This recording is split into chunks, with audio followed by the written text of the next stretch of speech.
காதலேனும் தேர்வெழுதி காதல் மீதானா காதல் மீதானா ரகசியமானது காதல் மிக மிக ரகசியமானது காதல்.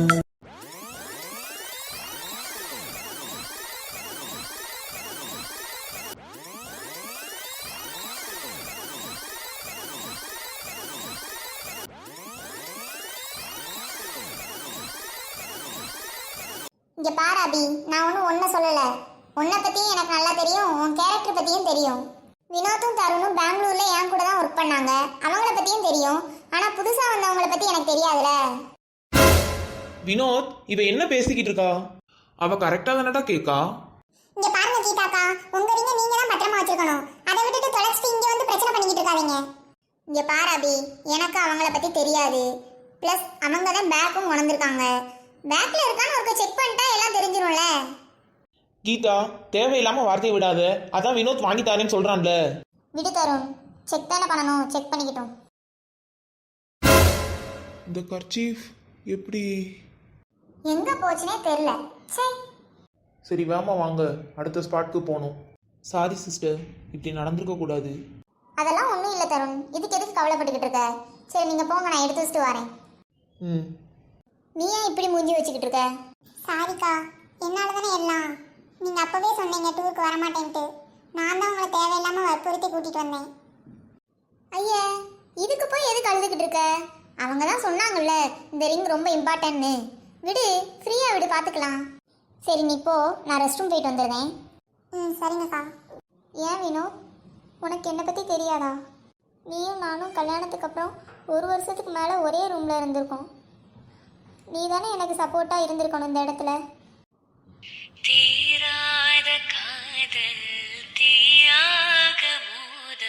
அவ கரெக்டா தானடா கேட்கா.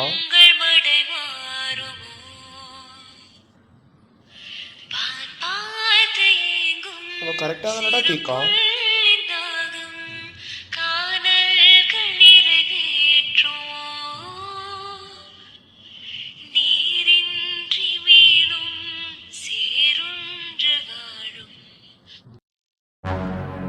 இதுக்கு தான் நான் சொன்னேன் அனுவக்காவை கூட்டிட்டு வர வேண்டான்ட்டு. கேட்டியா நீ?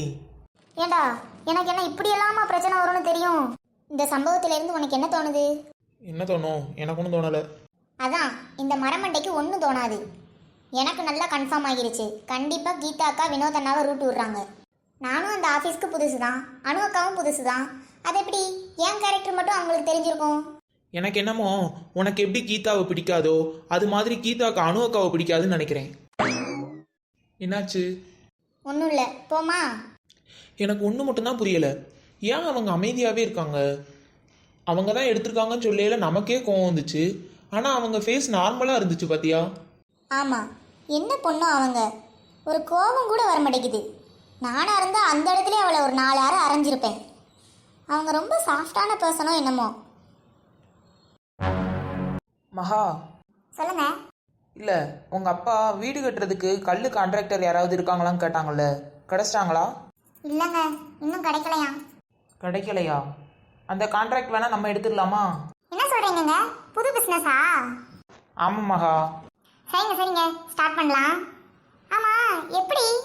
அதான் நீ இப்போ என் தட்டில் ஒரு லோடை இறக்கியிருக்கியே, இதே வேணால் சாம்பிளுக்கு அனுப்புவோம் உங்கள் அப்பாவுக்கு. அநேகமாக அக்செப்ட் பண்ணிடுவாங்கன்னு நினைக்கிறேன். பிஸ்னஸும் கிடைச்ச மாதிரி ஆயிரும். நம்ம முத கல்யாணத்துக்கு அப்புறம் கோயிலுக்கு வரோம்ல. ஆமாம்மா. சாரி பிரகாஷ், உன்னை பற்றி நான் சரியாகவும் புரிஞ்சிக்கல, உனக்கு நிறைய கஷ்டத்தையும் கொடுத்துருக்கேன். அதெல்லாம் விடுமா, இப்போ நடக்கிறத நம்ம பார்ப்போம். ஆமாண்ணா, அந்த லோடை மட்டும் ஏற்றி விட்டுருங்க, நான் அந்த ஒரு 1/2 மணி நேரத்தில் வந்துடுவேன். சக்தி, நல்லா இருக்கீங்களா பிரகாஷ்? நல்லா இருக்கும் சக்தி. சரிப்பா, பாருங்க. என்னடா சக்தி என்கிட்ட பேசவே மாட்டேங்கிறான். கொஞ்ச நாள் விடுமா, அதுவே சரியா போயிடும். இல்லடா, நான் அவங்களுக்கு அந்த அளவுக்கு துரோகம் பண்ணியிருக்கேன்ல. அதெல்லாம் ஒன்றும் இல்லை, வா கிளம்புவோமா. சக்தி எங்கம்மா? அவங்க ஃபோன் கால் வந்திருக்குன்னு பேச போயிருக்காங்க தே.